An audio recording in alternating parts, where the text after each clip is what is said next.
आता हे बघ, महाकाली काली म्हणजे महाकाली कालिका काय काय असं समजा तू नावाने त्या गुरुच्या देवाऱ्याची आल्या तर तुला बनायची, पण असं नसतं.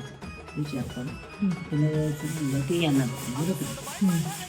तिची इच्छा फिरली की देवी येणार आहे. आंबाबाईची गेनमाळा असू दे, येडायची गेनमाळा असू दे, काळबाची गेनमाळा असू दे, अजून इतर कुठले पण देवे असू दे, त्यांची गेनमाळ करताना पण सुरुवातीला देव जो आलाय त्या देवाची लगेच गेनमाळ करायची. कधी बघत पुढचे देव बघायचे, त्यांची चौकशी तुम्ही करायची. हे सगळं 4 वेळा हे बघ, 4 वेळा गेनमाळ आणि 4 वेळा चौकावर बसणं ही तथ्य नाही. सत्य नाही. आलं का लक्षात? आपण खर्चासाठी तर कमीच पडतो, विषय सोड. खर्चासाठी माणूस याच गटा काढून पण करू शकतो, त्याचा विषय नसतो. पण विचार कर, आपण एक स्त्री असतो, 4 चौकावर बसाय आपल्याला अधिकार नाहीये. आता एक देवी आली करायची गेनमाळ, पुन्हा एक देवी आली करायची गेनमाळ, पुन्हा एक देवी आली गेनमाळ, असं नाही. येणाऱ्या देवांना सुरुवातीची गादी भरतानाच बांधून घ्यायचं.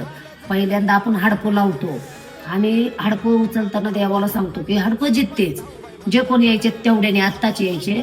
वचन घ्यायचं, गेनमाळ आपल्याला 4 महिन्यानं घालायची, 2 महिन्यानं घालायची, बरोबर. सगळ्यांनी या ह्या गादीला उभं राहा आणि सगळ्यांनी या गादीला मानपान घ्या. गेनमाळीमध्ये सगळ्यालाच मानपान देता येईल ना. मग आता एक आली पुन्हा एक आली पुन्हा एक आली तर मानपान कुणालाच मिळल्या जाणार नाही. मग हाया शरीराला पण त्रास तकलीफ झाली नाही पाहिजे, संसाराला नाही लागला पाहिजे, लेकराबाळाला नाही लागला पाहिजे, आपला संसार तुटला नाही पाहिजे, असा खेळ घरात झाला नाही पाहिजे. हे सगळं बांधून घ्यायचं काय तेव्हा गेनमाळ करायची. एक करायचं, 2 करायचं. आज तुझ्या संसाराचा किती खेळ आहे. आज तुला दाही रडवायली, दाही हिंडवायली, काय उपयोग आहे सांग बरं. काय तर तुझ्या खर्चाचा गेनमाळीचा अर्थ आहे का? तिच्या दारात जाऊन बी थोडं काय ना तुझी चेष्टा केली, तिनं रडावलीच महागारी फिरून बी तुला रडावली ना. मग का सांग ना. की हे तू माझ्याकडे आधी मला मान्य, पण मी तुझी चौकशी करायला पाहिजे होती सगळी, की बाळा तू गेनमाळ आताच करू नको. मी सांगते बाबा, मी स्पष्ट सांगते, 1 वार आलं ना गेनमाळ लगेच धरू नका, गेनमाळ धरू नका. कारण बाई अजून तू एक देव आला की दुसरा देव येतो, विसरत असतो.